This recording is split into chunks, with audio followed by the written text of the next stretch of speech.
Hello, everybody.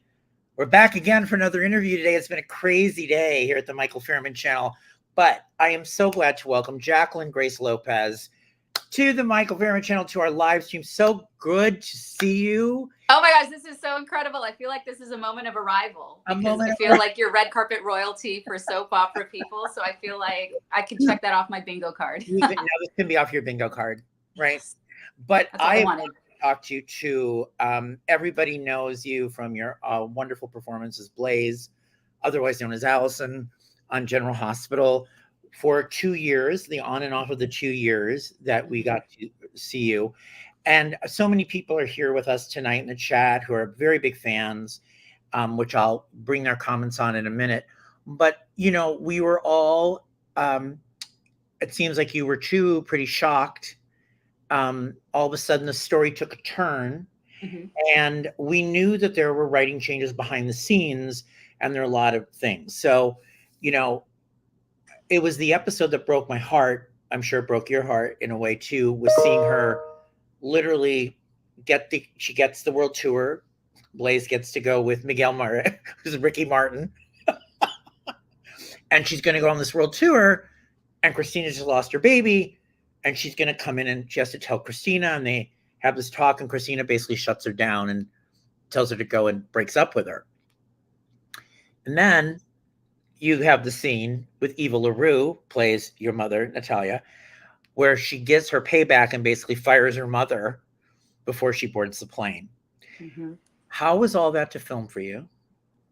Incredibly difficult. But also so what's the word?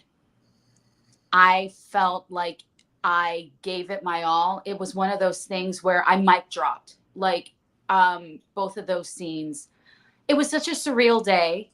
And the funny thing about it is you would think that since technically I only had 2 scenes, I'd wrap early. That would be the theory in my mind's eye. And I remember coming to terms with the fact that I was being written off the show, and then thinking, all right, well, you know what? I'll be able to go in, do my items, and leave. And then when I saw the call sheet that day, I'm guesstimating there was about, let's say, 65 items that day that they were going to film. I was items 1 through 12. And then I was items 64 and 65. The worst. So I was just like, it was so crazy. So there was this part of me that really wanted to just be like, I did it. I love you all. Goodbye. But what it ended up becoming, I mean, even getting emotional just thinking of it, it was the most beautiful goodbye, because I was able to, like, I've had scenes with Amanda, who plays Brooklyn, and she always told me, she's like, if you ever get a chance, go into the control room and see how they put the episode together. And I was able to do that. And then I went upstairs to say goodbye to Frank, and he showed me how he fine-tuned edits at the end of the day. So I got to start seeing all these different processes that I never, like, I think the biggest contradiction in my mind's eye, and certainly in my heart, is at the end of the day, I was non-contract. At the end of the day, I'm a glorified day player. None of this should be accessible to me. And yet it was. And it was such a gift to have the rest of the day to be able to, because I'm not sure if other people have mentioned, but there's no real celebration, or there's no real pomp and circumstance when you wrap on the show. It's just kind of because time is money. And so I made it a point to say goodbye to everyone, that I really wanted to say thank you for changing my life. Thank you for making an impact. And thank you for being you on the show. And I was able to go through those motions and have the time to do it, and have the presence of mind to do it, which is contrasting to the first time I was written off the show. I didn't know it was my last day. So I remember it was the court scene, or the judicial board review for Chase becoming a cop again. Right. And I say my big speech, and then I left. And I remember leaving going, I think I'm done. I think I'm done. I saw Josh and I was like, I think I'm done. He goes, no, you're not. And he's like, I said, I don't have any episodes lined up after this. So we took a photo, just maybe. And then it wasn't until like a couple weeks later that I read on Soap Opera Digest that I was in fact off the show. So I didn't have a chance to say goodbye to people, but there wasn't 2 years under my belt with these people. So it was very, that's my long way of saying it was very difficult, but it was also very beautiful. And I'm in, on the other side of that, there were so many moments that really stood out to me that day. And it was really one of those things where, again, feeling non-contract, feeling like a little bit of an outsider in some ways, in some capacity. You wonder if it's just an unrequited love. And then there's a video I posted that I actually want to clear up, because I think a lot of news outlets that picked up the story when I made my Instagram post saying I was being written off the show. There's a video in the gallery I have on my Instagram social media, and it's me in a dressing room, and then I break down. And I want to clarify that if you listen to the audio, you can hear one of our stage managers say on the intercom, okay, we're going in our 15-minute break. We're going to block these items, and whoever's free, if you want to go to hair and makeup, because we're going to celebrate Jacqueline. And that's what really got me, was that being a non-contract player, being a person who, again, should walk off the set and then we're done. My gig is good. The fact that hair and makeup came together and they got me flowers and they got me like cookies and champagne and cast. There's a photo. Not everybody who was there, like Kate was there, Kristen was there, Dante was there, Dom was there, Finola was there. Like, there's a lot of people who ended up having to go to block and stuff, but a lot of people showed up, and it was just really, really special. So it was, again, you were like, oh, I'm just a day player, but that day made me feel like more. I thought your performance on that final episode, I don't know how they taped it out of order or how they did it, or if it was in order for you, but it really was a beautiful performance, Jacqueline. And I thought the scenes where, she sits down with Kristina at her bedside and she's in tears, because you almost knew the weight that Allie knew she was going to break up with her. Like, she just knew she was pushing her out the door. And there was such a sadness in it. And it was like, there was no way that they were going to be able to come to there was just no way it was going to, Kristina wasn't allowing it to work. Yeah. And it was her dream to be on a world tour, or you can say, or maybe to have her music career. So it was very, very touching. When you got how did you find out though that you were not you knew ahead of time this was your end scenes? Did somebody tell you, or did you open a script? Again, gratitude. But I will fight crime for this show, and that is not an understatement. But again, I am a day player. I am a glorified day player. So I found out via script, and I confirmed it, however. So I received the script for the first episode where we first learn about the tour. So the episode previous, the prior episode. And I remember reading that and going, oh, well, I changed my mind. So I'm staying and I'm taking care of my girlfriend, because that makes sense, because this is I love her and I want to be there for her. And I was like, oh, well, we're fine. And then the next day I got the second script, and I remember reading that and I was like, oh, I'm going. And I remember there was this, again, from my previous experience, walking off the set, having that spidey sense of, I think I'm being written off the show. For me, this time I was like, you know what? So my last 2 days were the Monday and Tuesday before we went to break in July. So those were my last 2 days. So the week before, I'm like, you know what?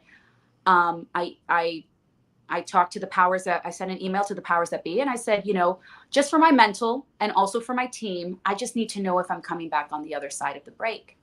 And the response was, we love you on the show, but Blaze has to be gone for a while. And so I said, got it. So yeah, that's how I found out. Do you think she would come back? I think there's possibility. I mean, I have an anchor parent. It's, you know, what's so fascinating to me is I think that there's space for it. I'd love to, you know, I'd love to. I think that especially, again, it's such a I feel like such a hybrid of a character because again, non-contract, but we built storyline around my character. I have family on the show. I speak about additional family on the show. Um, so I think there's space to come back, be it in passing. You know, I have a tour in Port. I've always said, like, you know, I have a tour in Port Charles. I have a pit stop in Port Charles or something. But you know, from a character standpoint, I think Allie would drop everything for Kristina if word got out, if need be. You know, I think that you know, 90% of the heartbreak in that last scene with Kristina is I know I'm doing this because I love her so much and this is what she needs. So if it were something where what it was, yeah. You know, so I'd like to think there's space to come back. But even if there isn't and they need, you know, a glorified ficus in the corner of an office, I would gladly stand in a pot.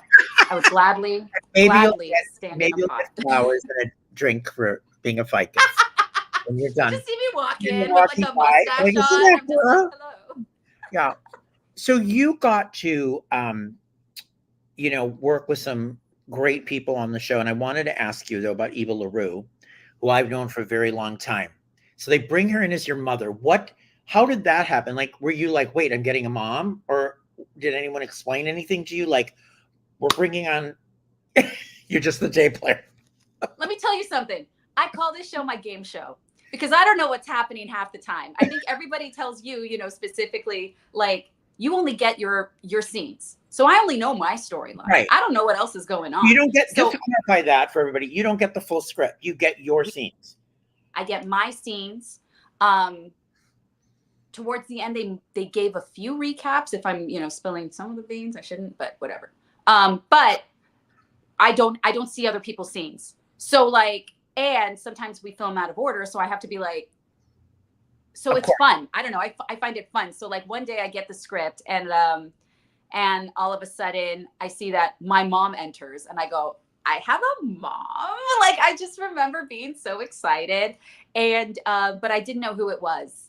But yeah, I found out via script, everything via, maybe that's my default answer. I'll put on a shirt. Right. But then she just walked in one day and they said, here's Eva LaRue, your mom.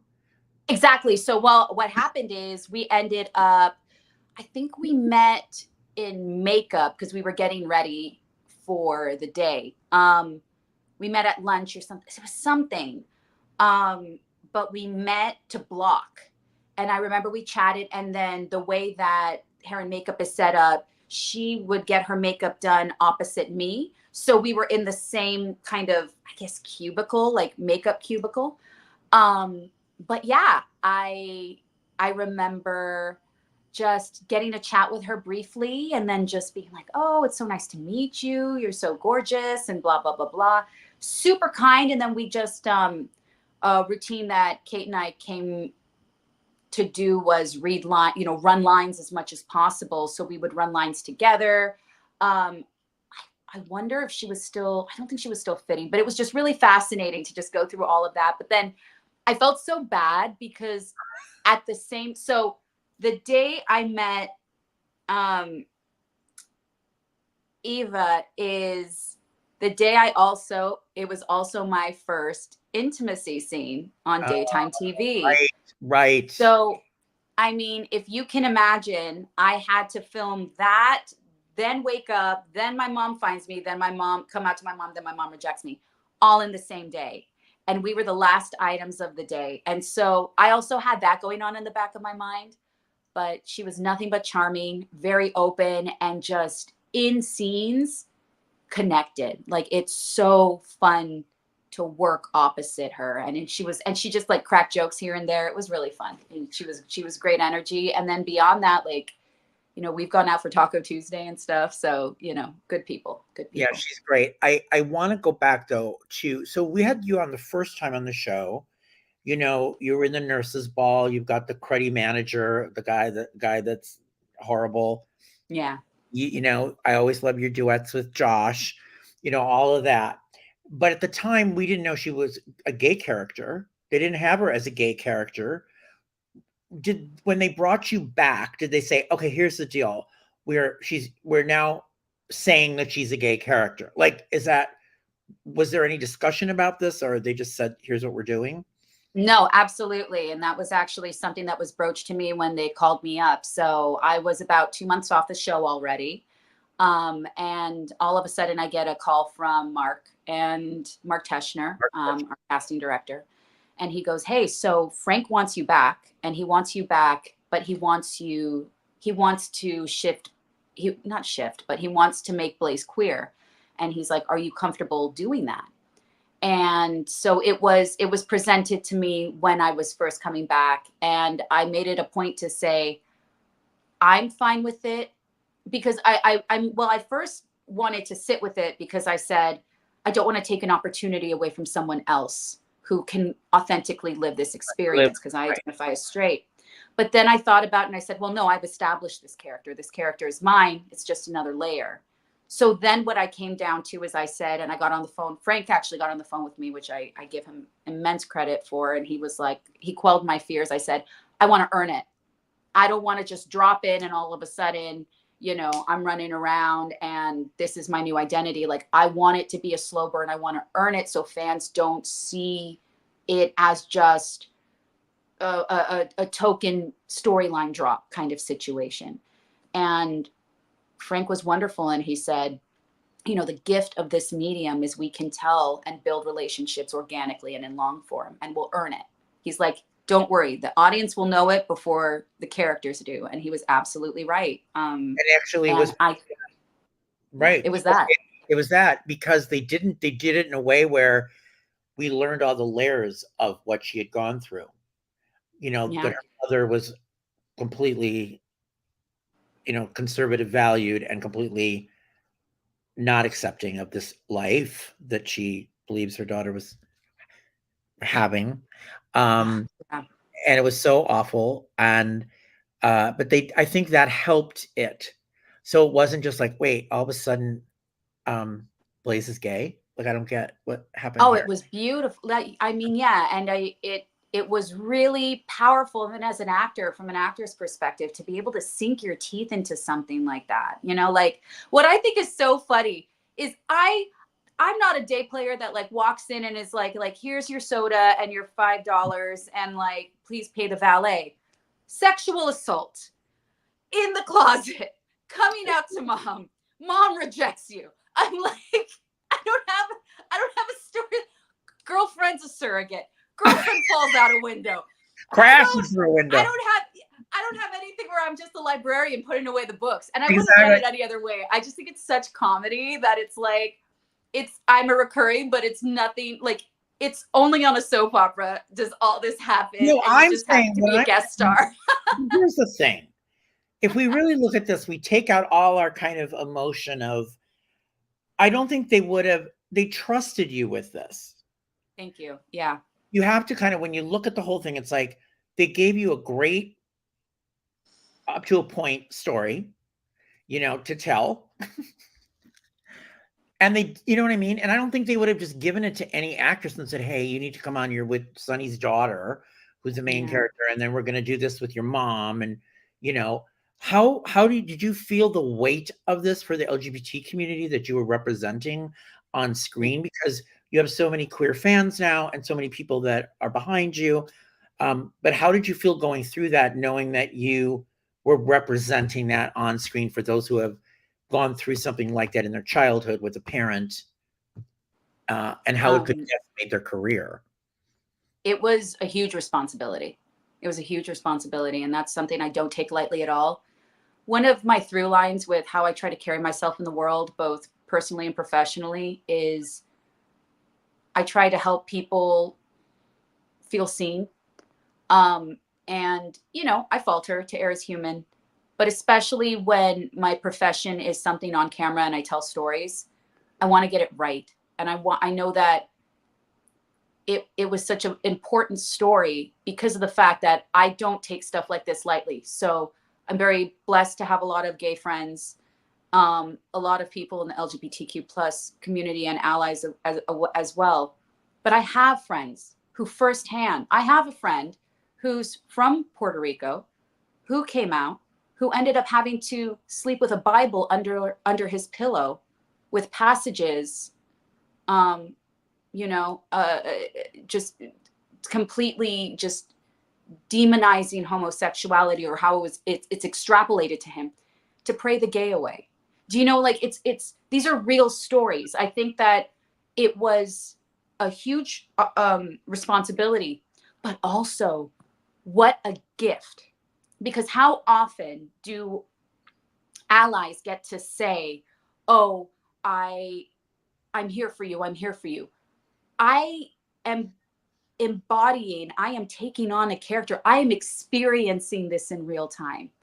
I get to go through this and feel the hurt and feel the shame. Like, we can have cognitive, logical agreements about this is bad and this is wrong. But to get to be Blaze, to get to be Allison, and feel my mom say, dismiss me in that way, and not see me and not want to see who I love, my heart, I mean, even now, just heartbreaking. So it's given me such an insight opportunity to an experience that I wouldn't have otherwise been able to experience in this way. And now my vehement admiration of the resilience of the LGBTQ plus community comes from a personal place, because I've had the privilege to personally experience it on screen. And then just the fans, like you mentioned, the incredible fans out there who reached out to me. And I've, candidly have put away some stuff, but I've had friends of mine who watched the show and they said, I didn't realize I had so much turmoil within my relationship to my parents until I saw you and your mom. And then I had to I realized I had to unpack. That's what I do it for. That's when my heart gets big. Yes, I want to be a better actor. Yes, I want to grow as a professional. Absolutely. I go to class when I can, but that's what I do it for, is when you see something in yourself. Jacqueline, Diane here says, Jacqueline, I'd like to thank you for being such an amazing advocate for marginalized groups and equal representation. Your support and words mean so much more than you know to so many of us. I think that kind of sums up. That's it. Yeah. And you also, there was a comment here I wanted to share with you. Oh, yes. Sherry said, I love the IG post of you and your parents watching the opening credits with you on it and talking about representation. So a bit about this, she posted an Instagram post. Her parents are watching her in the opening credits, which is usually contract players, right? So that's what I'm saying. I'm like, who what? Am I? I'm like, who are you? This? What is going? So I'm like, I remember being really excited. I'm like, oh, she's on contract, because you're in there. But your parents got to see that. You were there. Tell me about that. That had to be, and I know you were talking about being, a Latina and like that whole thing. But what was it like having your parents watch that? Well, that moment, and then it brings up a quick anecdote that I want to bring up. So when I had my last day on show, the last day filming, when I went up to Frank's office to watch him real-time edit, I was watching him do it from the very beginning of the episode till about 10 minutes in. But on his editing monitor is when I first saw my title card.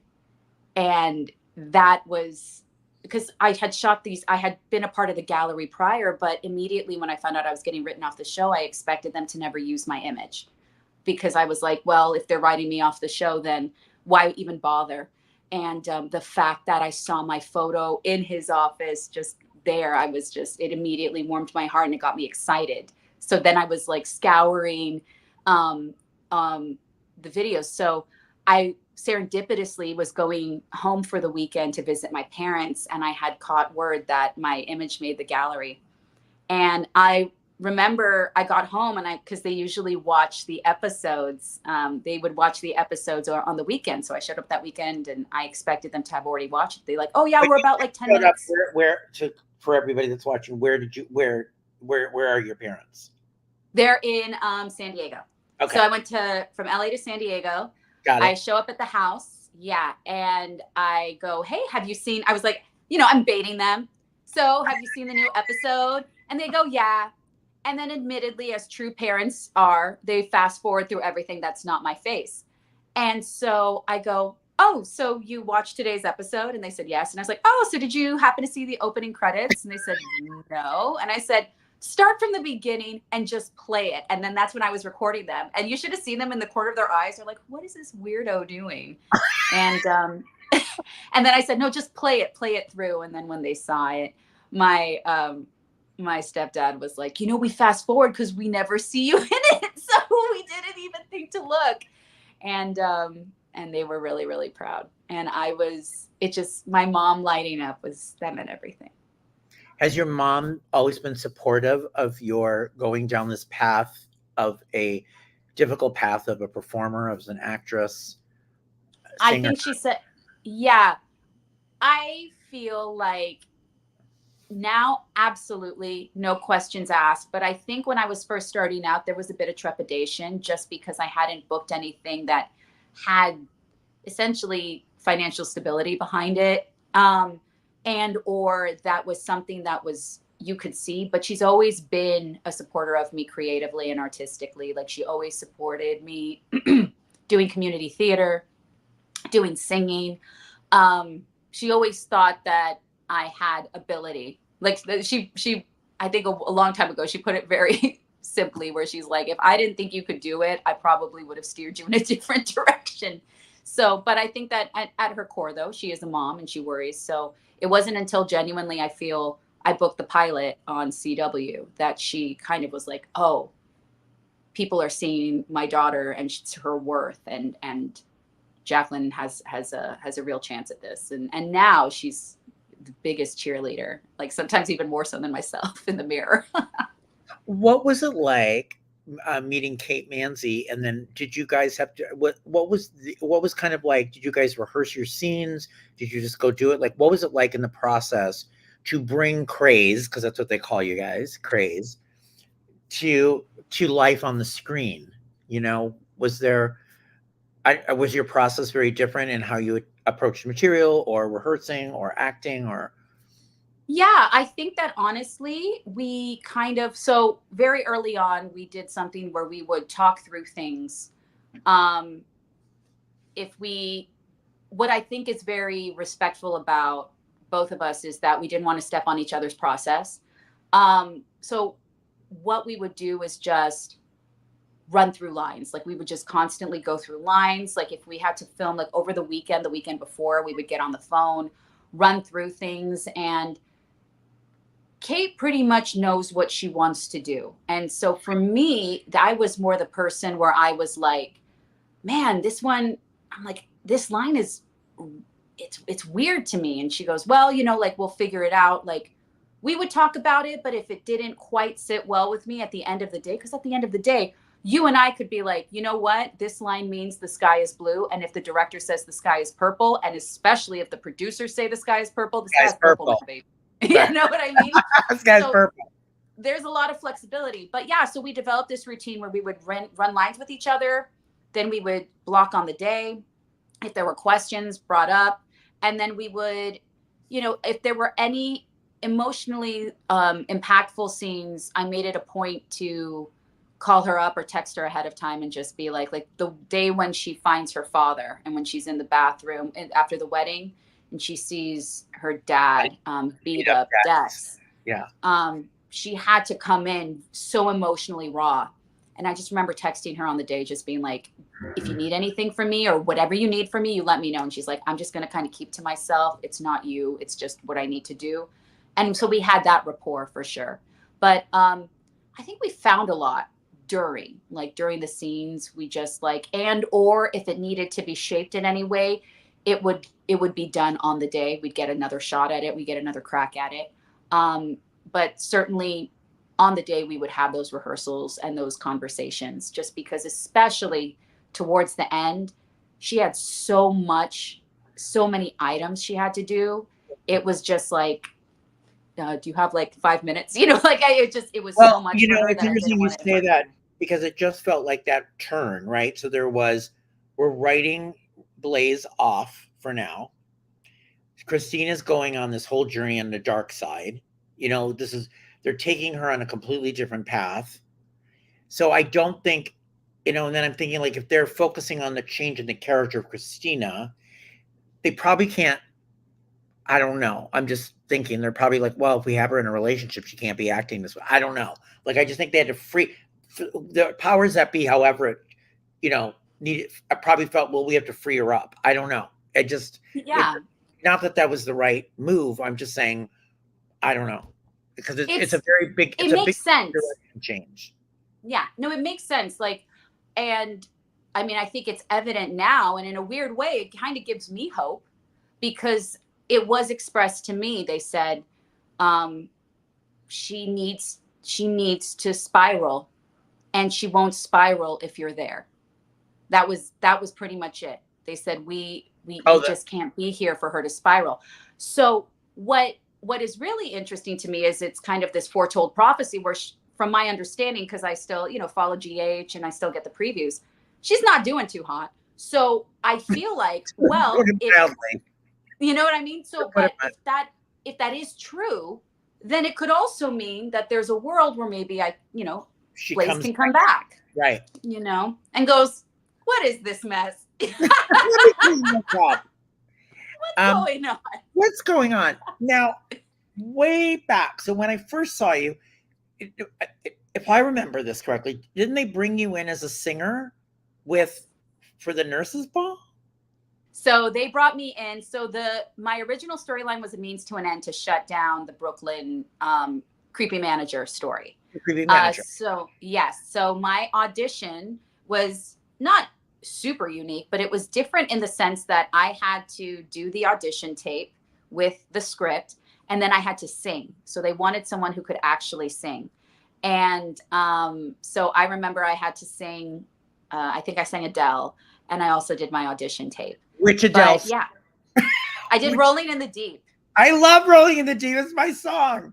I was living my best life. Adele song. Yep. Great choice. So you do the audition. So yes, they brought me on to sing. And that was the conceit, because they wanted music. They wanted to also show off Josh Swickard's dual set tones. And then I brought my drama to the nurses' ball, and we caught a predator. You did, but I have on my Spotify like songs. Let me see. You'll never see this. It's "Arrest Me" by Bora York, which you did with Josh. Mm-hmm. And Frank is an excellent, he's great ear for music, and he knows songs. So mm-hmm. I think he found that for you guys, right? Like, that's how I understand it comes about. So that credit should actually be given to Paul Glass, our music director. Paul Glass, thank you. I really like that song. Yes. So Paul was the one who would pitch a couple songs to Frank, say, here are the angles, here's what we can do. And and then Frank goes, I think that's the vibe. And I think also, and also they also take into consideration our range, like, can I hit these notes? Can I not hit these notes? So there's also stuff like that goes into play. But yeah, I think that, like, as an example, when I do a later song where Kristina and I make up, that song, there was an option that was more poppy to be like a bop. And I said, I feel like it would fuel me more if I have a song about being someone's rock and I'm untethered. I think that would play better. So there's a hair of collaboration, but yeah, usually, the people who are in charge of those things, they're doing their job. That's all I got to say about that. Well, Eva for Hearts, Jacqueline, do you plan on doing anything in music in the future? You have a really beautiful voice. Oh, that's really kind. It's so funny because, I started actually doing music, and then I got a bit burned out. But I'd love to if the opportunity presented itself. I personally don't have any irons in the fire in terms of doing music. I've always wanted, one of the things I do as well is musical theater. So, I'd love to go do some musical theater here and there, do the Hollywood Bowl again. That would be great. Oh, But yeah, but outside of that, no immediate plans, no immediate plans. well, when I asked you about this, when I reached out to you, it's like because my new song comes out a week from Friday.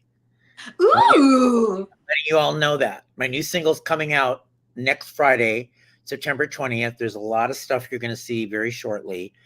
And so I am doing music, and this is my new single. This is my eighth or ninth single I put out, the first this year. But when you say you got burned out on it, that is what happened to me. So Mm.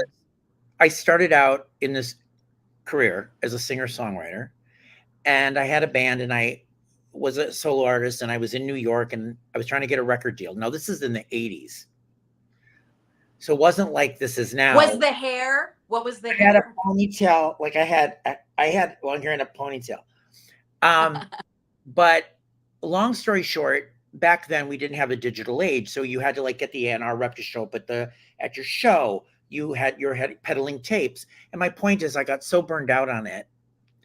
I hated the industry, and I walked away from it for 30 years. Mm. So now, at my age, about 7 years ago, I started recording and singing again, just because I didn't want the last half of my life to not have done my passion or done what I felt I was really meant to do in my head. Good for That you. was my real Mhm. talent. So I've gone back to it. It's a pain in the ass and so hard to do, to your point. So it's very burnout and very hard. But But now I I'm, think, go ahead. yeah, So but now I'm doing it in a way where I feel I have to do it for my soul. that's exactly what I was going to say. I think that you and I probably had a similar feeling. What I started realizing is, first of all, I think that, I had managers and I had them like, look, I had some really crazy, amazing opportunities. Like I technically am. I'm not paid, so I'm not up to dues, but I'm technically a Grammy member. Like I have enough record releases out for that. I won an LA Music Award. I won a John Lennon songwriting contest honorable mention. I've opened for Boys to Men. I've opened for In Vogue. I've had incredible, incredible opportunities. I sang with Kevin Eubanks at the Baked Potato, like really, really wonderful things. But what I started realizing is I wasn't doing it for me. I lost the me in it. Um, I started realizing like I'm going to have to continuously. I really didn't. I think what it came down to for me is I didn't quite figure out my voice yet, and I kept jumping through hoops trying to see if it would take off, and it didn't. And then when I came to the revelation that if you want a career in music, you have to constantly be churning stuff out and constantly reinventing yourself and constantly touring. Like the way that these people make really their money is touring. And that was not, when I really wrapped my head around it, I was like, that's not for me. If I revisit music again, it is because of exactly what you're saying. I will do it for me. It is for my passion and my passion alone. And if it takes off, great. If not, I will have Exactly. felt so fulfilled. Right, exactly. I had to get to that place because I'm Mhm. a very competitive person, and I Mm. want to, I'd be like, I want to get out there. I want this. I want, but now I'm realistic of where I am in my life at this point. But I also felt like I just felt I wasn't being truly who I am without showing that part of me. Yeah. So yeah. But anyways, um, I did love the singing you did on the show, and then we Thank you. come to the point where she becomes the face of deception. Were you like, I'm the face of deception? You become the face of deception only because everything happens to Blaze to have it ripped out from her because her That whole should be world the went title to of this her whole episode. world went Everything to happens crap. to Her whole Blaze. world went to crap. Because her mother is over her talking on a recording by Eva, tapes after taped, and like literally outs her and Kristina's relationship. And now I'm sorry, Blaze. not only are you going to lose Kristina, you're now no longer the face of deception, and you don't have a record deal. So we, right? Like, did they not throw everything at her and be like, we've literally decimated you? Oh, and by the way, we changed the locks on your door. Like, and they might as well have, you know what I mean? Everything happens to Blaze. Poor thing. Everything happens to Blaze. Oh my God, it was great, right? I just, you're like, that's what I'm saying. It's my game and show. And for I'm you like, saying to me, and for you saying to me, you're not on contract, you're a day player. I'm like, well, for a day player. She had more happen. She had more happen to her in a day than the people that have been on the show for 40 years. I remember one time, I think in passing, very briefly, but I was like, I remember talking to Evan, and he's like, oh, you have a mom now? And he's like, I just called mine or something. Like, it was so funny. But it's what? Yes, the answer is yes to all of that. That's exactly what happened. Is I was the face of deception. I did a really cute photo shoot that I'm really proud of. Props, hair, and makeup for putting that together, and MJ for putting that together, and then yeah, and then I wasn't. Cherry asks, is there someone on the show that you wished you had more screen time with? Who would you like to work with more? I think Rena. I think Rena would have been so fun to work opposite. And, you know, because I had so many, I mean, honestly, I got to rub shoulders a little bit with everyone at the bachelorette party, but I think also Kirsten, I think would be so fun to work opposite with. I just, you know, I grow as an actor. I grow as a performer on the job. I get better opposite incredible people. So anybody you say on that show, which is, you know, every legacy person up there, but everyone who's cut their teeth in soaps across the board, I would have liked more time with, because I think I would have learned something incredible, you know, on top of those things. I mean, I learned so much stuff with Kate. I learned so much stuff with Eva when I worked, and Amanda, and just everyone that's been put on path for me just helped me grow as a person. Amanda is the best. I've known Amanda. The best. Period. I knew her from One Life to Live when she was first on One Life to Live. Mm-hmm. Met her later, back when she became Brooklyn and General Hospital. And just, it's so great just to talk with her and to listen to her and to be in the moment with her and to talk. I mean, I think she's just a class act and a great woman. I have nothing but great things to say about Amanda. I'll fight crime for her. Yeah. I will. Like, I think that she's an incredible person. She cares. She's one of those people where when she talks to you, she talks to you. And she wants to know. She was like, when news broke that it was going to be my last day, this time around, she texted me immediately and she's like, come into my dressing room. We need to have a conversation. And she was so cute, because she was one of the people where every time they're like, you're part of the gallery shoot, she's like, are you on contract yet? Like, she was just so heartwarming. Like, she genuinely, she's like a mom. She is a mom, but she's very maternal when it comes to set and just looking out for everybody. And it comes from a genuine place. And you look forward to working with her, because you know it's going to be a really, really wonderful back and forth, a really great tennis match whenever you do scenes. And I loved work. That's another person that I love working opposite, because it was always so pleasurable.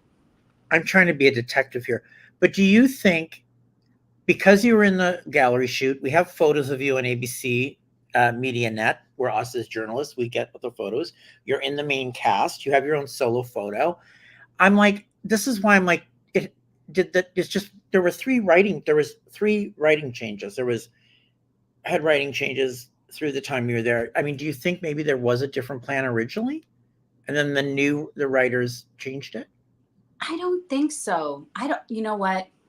Who knows? I can't speculate. You know, I think that it's not gonna help anything, really. But I will say that it just was such a wonderful gift to be able to do all of that. And you know, and introduce a Latino family to Port Charles. And, lover or hater, the fact that we still have that presence of of the Ramirez clan in Port Charles, I think, I'm not trying to pat myself on the back personally, but I love that my character was a gateway for that to happen, and to have Latino representation and identifiable Latino representation on the show.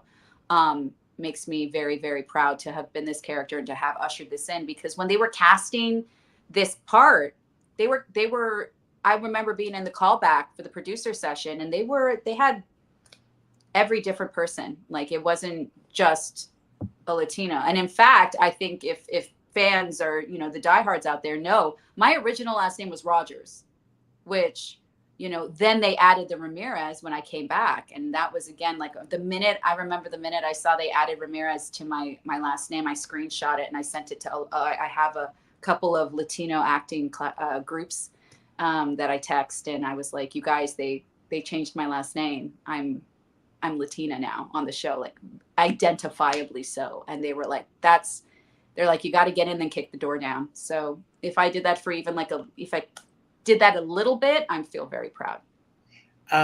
Britt says, Jacqueline, you're phenomenal. When I was 15, I came out to two people I thought were friends. They outed me over the PA system at school. My dad made me go to therapy for 3 years to, quote, get better. Thank you. So sorry. I mean, yeah, we're so sorry, Britt. Yeah, but but thank you for saying that. Yes. I think that, because here's the deal, like, there's so many people out there that will say it's 2024. Why are we hearing about this? Because it's still happening. Going on. It's still going on. And it's just like, if it wasn't on issue, you wouldn't be as plussed as you are, being contrarian to it. And all of these stories have space. And I think that it's just a matter of normalizing these conversations, normalizing these characters in these spaces. And I say that as, I say it from what I can identify from, which is a brown-skinned Latina, in this space. And when our shows are getting canceled left and right, when they're Latina-led, it's just heartbreaking. So, I'm so sorry you went through that, but I'm so grateful that, you found GH, if you had been a longtime fan or not. I know that some fans came to GH because of the craze. Craze just sounds like an energy drink, but whatever. I know, but it sounds like prime, like the Prime Energy Logan Paul. Is it like grape? Like, I don't know what it is, but But you make a really good point. I did want to address, and I think you became aware of this maybe in your journey on the show. The LGBTQ audience is very underrepresented in soap operas, and actually it's been less and less. Like, there isn't that many gay characters on these shows, and if they are on them, a lot of them do not have major story, or they're brought in, non-contract, or they're there for a while, or the stories peter out, and there is a Two Women on Young and the Restless that are a couple. They have them, but it's never been, just like you talk about with the Latino community, and everything's underrepresented. Everything feels underrepresented, and there's more to the world. And when you look at the demographic of who really watches soaps, and this is not, it's primarily women and gay men who watch these shows. Mm-hmm. Yes, there are straight men absolutely watch the show. But when you look at primarily, that's when, research has shown kind of that's the audience, right? So who are we serving? But, Yeah, I think it's who are we serving? And also, I remember I interviewed one of the VPs at a major advertising agency. And she said that she was very aware. It's the Martin Agency, and they do all the ads for Geico and stuff and for major clients. And they did an initiative a year or two ago where they're putting money into making sure there's diversity in front and behind the camera. And they said, we have a responsibility as storytellers and media people to normalize narrative.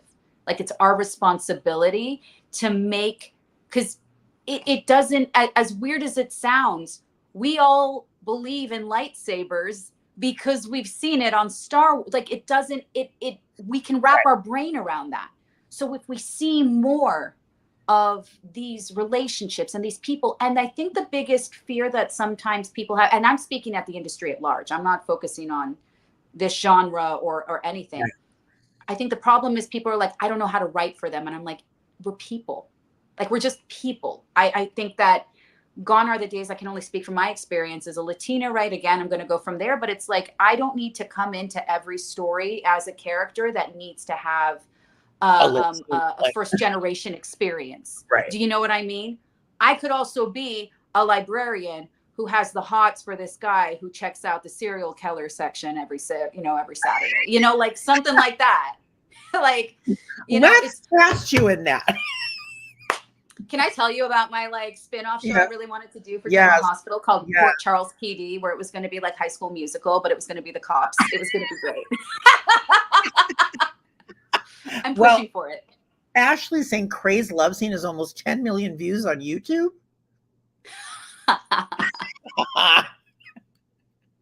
Are we talking about the one with the intimacy coordinator?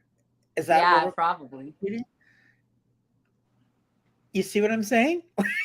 It's so funny, actually, you say that. So I have a friend of mine who is, we went to go see Mamma Mia, and one of the people who got in the car with me, she identifies as queer, and she looked at me and she was like, you look really familiar. And I go, oh, and she goes, oh my gosh, gay Twitter is blowing up about this couple on GH. And I was like, I'm blowing up on gay Twitter. Like, I was so excited. Like, I was like, You've arrived. I've arrived. But it's that sense of like, exactly, like bringing, I think the biggest issue is so many of us millennials, at least, we still understand what soaps are because when we were sick at home, we would watch it on TV. But because, television is so small now, you can just carry it in your hands. How do we reach these younger generations or these outlier people? And I think it's just have stories where they see themselves. It's that simple sometimes, just even having someone in the background. Okay, Curtis, I'm working on this. I already asked Jacqueline. I'm going to work on we're going to do it. Yes. Yeah. Jacqueline and Mike, we should do a duet. I think we should. I already asked her. I just have to get her to do it. But that's it. He has to lay the bear trap out that's laden with like chocolate chip cookies, and then I'll go. After my single comes out next week, you listen and then you tell me if you're up for a duet sometime, and we'll record something. Let's do it. No, absolutely, hands down. Yeah. Okay. That's so. Do you have a favorite scene from your time in General Hospital? Like, what's the one you're like, oh, this was great? The one that I really wanted to get right was when I tore my mom a new one after the recording came out. I remember that was the first time at the time we filmed that. First of all, it was Pride, but the news cycle before was all those drag bands. There were so many bands around the drag community that just were so heartbreaking. And then I was watching this show on HBO Max called We Are Here, where it's drag queens talking about feeling unsafe in Tennessee and all those things. Yeah. And I'll never forget when I got that script and I saw that line about like, does the sight of a drag queen on a pride float upset? Just all of that, everything I said.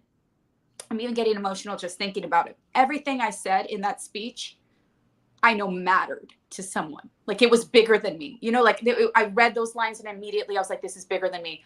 So I called my acting coach. I went upstairs to Mark. I ran the lines with him. I had an aside with Frank. I cared so much about that scene. And then I worked really hard and then I just let it go. And we have a stage manager we have a couple stage managers, but one of our stage managers on set doesn't say much, doesn't say a lot. And I remember after I did the scene, Kirsten was just like, that was incredible. Like everybody just like applause, mini applause. But I remember going to Kyle and asking for I was like, can I have a candy bar? Cause he had like some candy bars and he looked at me and just in the eyes, he's like, write down this episode because that needs to go on your reel. And I was like, I was going to say, and it's so funny. And oh yeah, that scene needs to be saved. Yeah, I agree. I remember that scene. I remember like getting very teary-eyed because anybody who's been through anything like that, you know, it struck, I'm sure, so many people in the LGBTQ communities chord with them. I felt something shift in that. Like I mean, what we're supposed to do is work, then let it go. And when I was in that scene, the shame and the heartbreak and the love and just channeling that, I was like, it sounds completely like woo woo, but I knew it was bigger than me. And in the moment when I recorded it, I remember feeling that. And I remember leaving that scene and I had to cry it out in the corner, but I remember thinking, we made something special. Like, it's nice when you wrap a scene and you go, we did something really good today. We did something really great. How was Eva in that scene afterwards? Eva, you know what? She needs an award for not breaking, because you could see her. I saw her and I could see the conflict. Like, you saw this mom who wants to console her daughter, but she's in business. But at the same time, I want to console you, but I don't know why you're acting like this. I don't understand why it's a big deal. And the shock of it just happening in the moment and all of these things. She composed herself brilliantly during the scene. And then as soon as they yelled cut, she came over and gave me a hug. And she was like, it can't be fun for her to be playing that when it's probably so, you know, that's not her. Oh, some of the stuff she looks at and she goes, I can't believe I'm saying this. Like, she's like, I can't believe and I think sometimes those are the moments when you really get to test your mettle and you really get to flex and be like, how do I make this make sense? How do I make this care? How do I get there? How do I get in there? And no, it's not easy at all for her to say these things. And Ryan here says it mattered. You did an amazing job. Also, I'm so proud of GH showcasing that storyline because it's real. Additionally, happy that they brought Eva on to play the part. Thank you, Ryan, for your comment and that it mattered, you know. And my NYC, I have a friend who's from Puerto Rico, and she said she could never tell her mom and family about her and her girlfriend. And I just felt so bad for her. So a lot of people could relate to it for sure. I mean, that must be, you see what I'm saying? Like, it's so important. You made an impact, and the character made an impact. What more can we hope for? You know, that's what we all do, I guess, in art, right? We hope we make an impact. We hope it, you know, our art, people look at art and look at it different ways, but that it meant something to them, right? That they see something, right? I remember I had a friend of mine who was also an acting teacher, and he said, you know, as artists, he read somewhere that artists are the cultural historians of society. And I think that kind of is embodied in art. It is, we process what we see around us and we channel it. And as someone who, when I see that news cycle, when I saw all those bans and all those different things and people living in fear and continuously, you're like, what more can I do? What can I do as a human being? Like, I can only donate so much to the ACLU. I can only do so much. And then I'm like, I can do this. I can do right by this character. I can do right by this storyline. I have a gift of a character that is experiencing this in real time. And I can be that mouthpiece in this moment and have people feel seen, but also educate people without hitting them over the head with it. And I think that kudos to the writing team for crafting a narrative. And I mean, just that speech was so eloquently put together. I was so grateful. I love meaty stuff like that. Yeah. Lucy is saying, hi, Jack. Just wanted to congratulate you on the amazing job you did as Blaze. My grandma, who's been a GH fan for 30 years, was so happy to see a Latina character. She's a big fan of yours. Thank you, Lucy. Thank you. I mean, see, impact, you know? So I feel good. Yeah. Good. We want you to feel good. We have so many people here who love you. Emmy Real, we love you. There's so many comments here. Was there a scene you helped Kristina get over nausea? Probably when she was pregnant. Did you have That's all to I study can. that technique? Valerie's asking. I don't remember that scene. Oh, I had to. There Oh, was like pulse point things that I had to do. Like that was fun. That was funny, I should say. Because well, we were like, it was so funny because they wanted me to do certain things, and then logistically, because she had that belly, it was like, and the way they wanted us to position for the cameras, we ended up just having to do things on like the arm of some sort. I see. That was again, fly by the seat of your pants, because you're like, I don't know what this technique's gonna look like, but it's gonna be cool. And then they're like, touch her, check her pulse. I'm like, yeah. Jacqueline, thank you so much Yes. for coming on with us today and chatting with us, and take away that you did an amazing job as Blaze, Allie, and I think we should say never here. I agree. I kind of do. I do feel that way. So I know it was so funny when I was saying goodbye to everyone, because in true soap opera fashion, they were like, "But did you die?" No. Oh, well, or then even you if can you come back. wait a minute, even if you died, that doesn't mean you died. Exactly. I mean, look, like I said, I'll stand in a pot. I'll be a plant in the corner. But no, I will say that I think for my mental, I needed to say, okay, this arc has closed for the time being. But I completely agree. I never say never. With any opportunity, you never know what's going to pop back up. Well, I mean, they're talking about all my children again. You know what I mean? Right. Right. And I was going to say, if you do run into Ricky Martin, tell him that you're on world tour with him. Baby, I had a moment where I called casting and I was like, so is Ricky Martin coming on the show? Like, is he coming on the show? And they were like, not that we know. And I said, well, did you know he was on the show though from before? Well, the only reason I did is because, Fan Wiki is so good. So when I saw Miquel Morez, I was like, either they just really love alliteration with names, or this is an actual character. So I Googled it, and then I saw Ricky Martin, and then I was like, I'm sorry, is Ricky Martin? Is Ricky Martin coming on the show? And they were like, not to my knowledge. And then I left.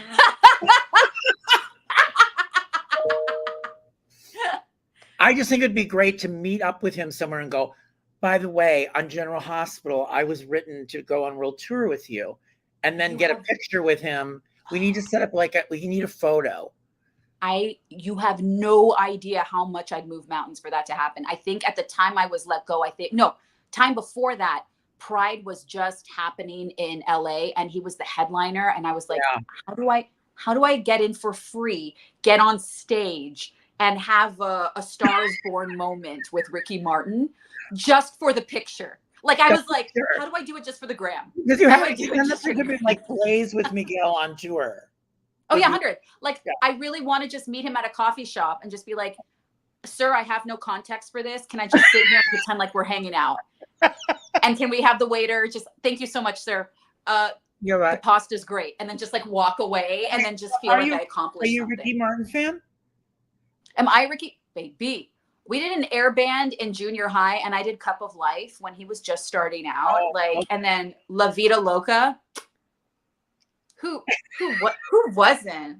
With that, I mean, I wasn't a fan of his in Miquel Morez days, but definitely when now he's just such an icon. So absolutely a fan. So I mean, obviously I'd be like, I'd quell it. I'm like, the fans need this. Not me need it. The fans Put this out on X. Put this out everywhere. The fans need this. We need. Yeah, the fans need this. Like, let's make this happen. I'm not manifesting $1 million. I'm manifesting a photo op at a restaurant with Ricky Martin. That is my goal in life at this point.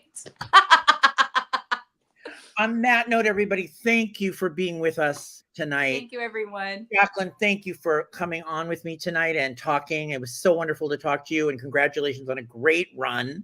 Thank you. Blaze, and we all look forward to what you will be doing next. And I'm sure the sky's the limit and things will be happening, and we all know how it is out there. So we'll be on the lookout. Thank you so much. All right. Thank Bye, you, Michael. Everybody. Bye, everybody. Thank you.